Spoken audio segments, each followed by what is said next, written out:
continuing our coverage of that tragic plane crash in Akron, Ohio yesterday. We are finding that the victims of the deadly plane crash in Ohio all worked for a company in Boca Raton. PEB Enterprises is the name of the business. It's a mortgage and real estate business. The National Transportation Safety Board has sent a team now. They're on the ground investigating the crash today. It was a 10-passenger plane. There were 9 people on board, including the pilot and the co-pilot. Joining us right now is our aviation expert, David Bajelis. David, it's always such a pleasure and honor to see you, sir, but it's always usually under situations and circumstances like these. So sad to say that you are here with us, but we certainly appreciate you doing it. Let's talk about corporate aviation, because it does seem to me, and maybe I'm just sensitive to it because I'm in the news industry, but it feels like we're seeing more and more of these private planes go down. Is that unfair? I think it is. I think what we're seeing is an anomaly. More important, on every metric that you can measure, corporate aviation, business aviation has the same safety record as commercial aviation.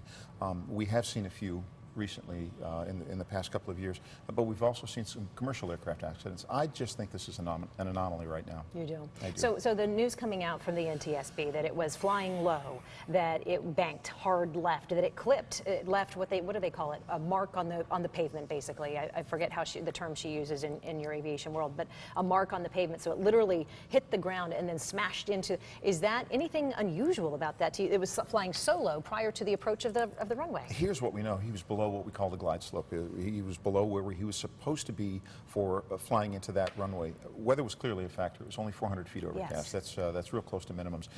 Visibility was 1.5 miles. It could have played a part. Was there a mechanical connection? Possible. Possibly. Was there a pilot connection? That's possible too. The NTSB will find out. They will have a voice recorder on the aircraft, so they'll be able to find that out as well as a flight data recorder. That should happen very quickly. So when we heard the NTSB vice chair say, we're going to be looking into the pilot's records, what does that mean exactly? They're going to, first and foremost, they're going to find out if they're current and qualified to fly that aircraft, if they have the required instrument landings, the nighttime landings, everything that goes along with the federal aviation regulations. That's the very first thing that they're going to do. They're going to vet the pilots for their capability to fly that aircraft on the day.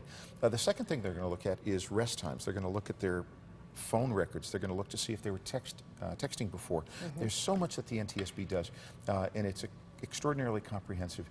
The NTSB is a fabulous group of people, so I think we should have an answer here very much so in the next couple of days. Very quickly, we're almost out of time, but Steve and I were talking prior to his weather hit a few moments ago, and he was asking, of course he said in his weather hit fog played a big role, that, it was very foggy. Absolutely. Prior to the plane crash yesterday around 3 o'clock.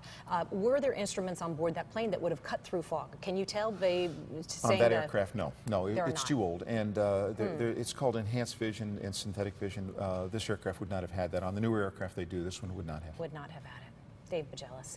We have to wait for so much more of the technical data and analysis out of this before we, of course, jump to any conclusions, but certainly it sounds like weather may have played a role here. We appreciate your time today, sir. My pleasure. Thank you so much for coming by. Thank you.